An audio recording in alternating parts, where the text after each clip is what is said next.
Bíblia King James atualizada, Deuteronômio, capítulo 32.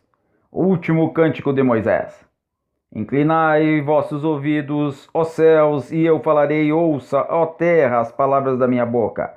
Que o meu ensinamento goteje como chuva e as minhas palavras destilem como brando orvalho, como chuva suave sobre a relva que viceja, como garoa revigorante para as plantas verdejantes.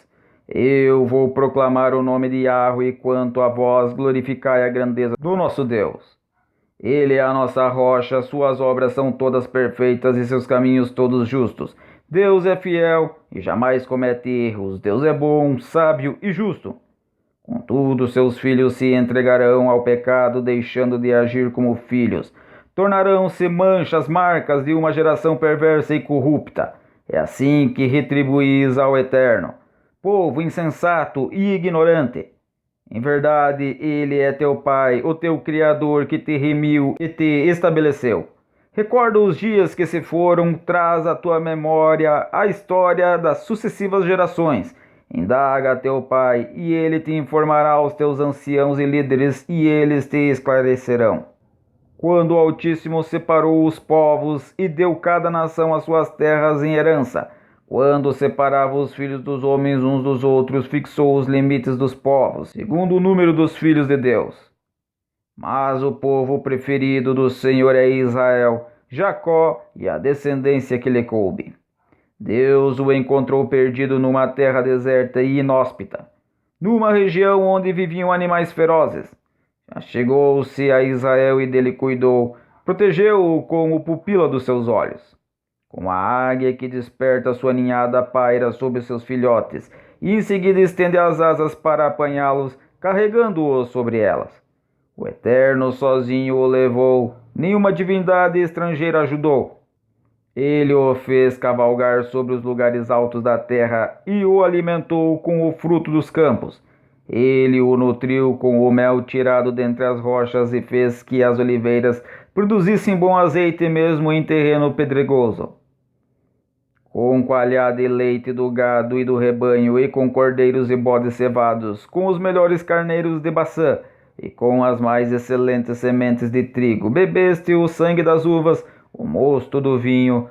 Entretanto, Yeshurun, Israel, meu amado, fortalecendo-te, desferiste coices, ficando robusto e corpulento, te tornaste gordo, muito pesado e farto de comida.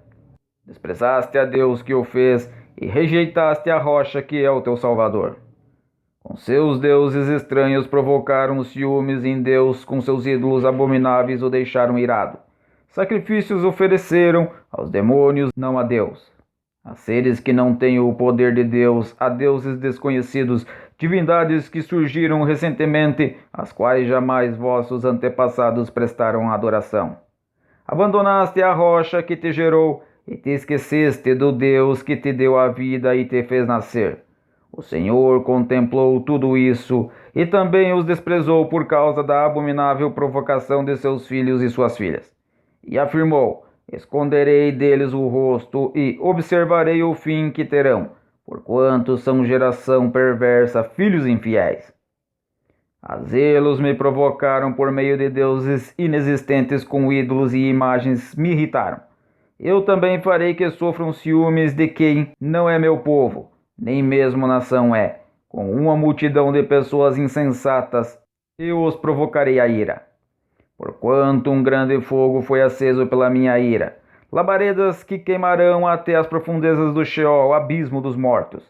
Amontoarei desgraça sobre eles, as minhas setas esgotarei contra eles. Consumidos serão pela fome, devorados pela febre e peste violenta, e contra eles ainda enviarei dentes de feras e veneno de víboras que se arrastam pelo pó da terra. Pelas ruas a espada os deixará sem filhos, em suas casas reinará o terror. Morrerão moços e moças, crianças e homens já grisalhos. Eu declarei que os espalharia pela terra e que apagaria da humanidade a lembrança deles. Contudo, tive cuidado em relação à jactância dos teus inimigos que, zombando e mentindo, poderiam alegar ao mundo: a nossa mão poderosa venceu Israel diante da inércia de Deus.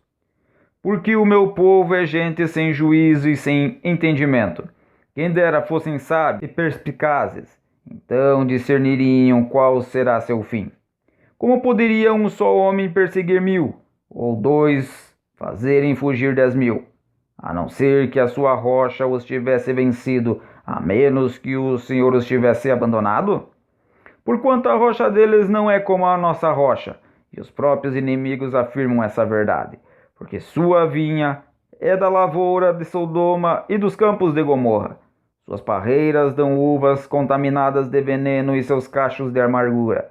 O vinho deles arde como peçonha mortal das serpentes, como o veneno dos répteis mais terríveis. Acaso não guardai isso em sigilo?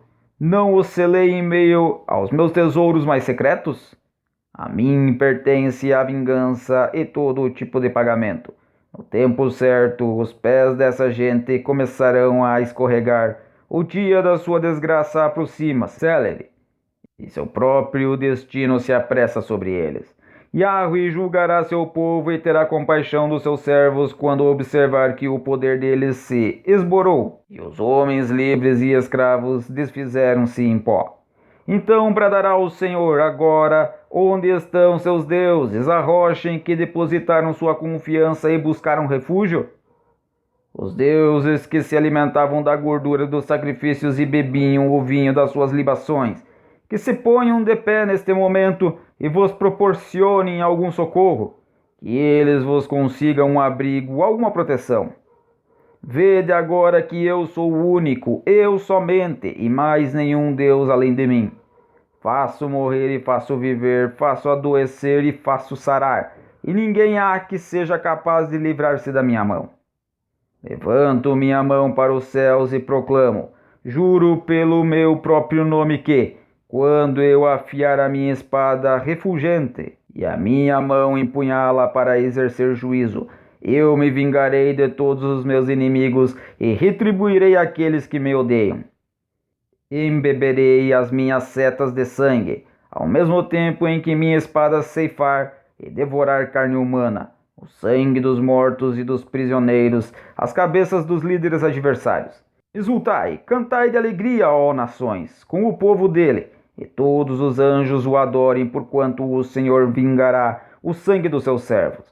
Tomará a vingança dos seus inimigos e fará expiação pela terra do seu povo. Então Moisés veio com Josué, filho de Num, e recitou com grande voz as palavras desta composição poética aos ouvidos do povo. Quando Moisés terminou de proclamar todas estas palavras diante da congregação de Israel, ainda declarou: guardai no coração todas as orientações que hoje vos transmiti solenemente, para que ordeneis a vossos filhos que obedeçam fielmente a todas as palavras desta Torá, lei. Porque esta palavra não é para vós outros coisa vã, antes é a vossa vida, e por essa mesma palavra prolongareis os vossos dias sobre o solo dos quais ides tomar posse em breve, assim que atravessardes o Jordão. Naquele mesmo dia Yahweh falou a Moisés: sobe a esta montanha de Abarim até o monte Nebo, em Moabe, em frente a Jericó, e contempla Canaã, a terra que concedo aos filhos de Israel como propriedade.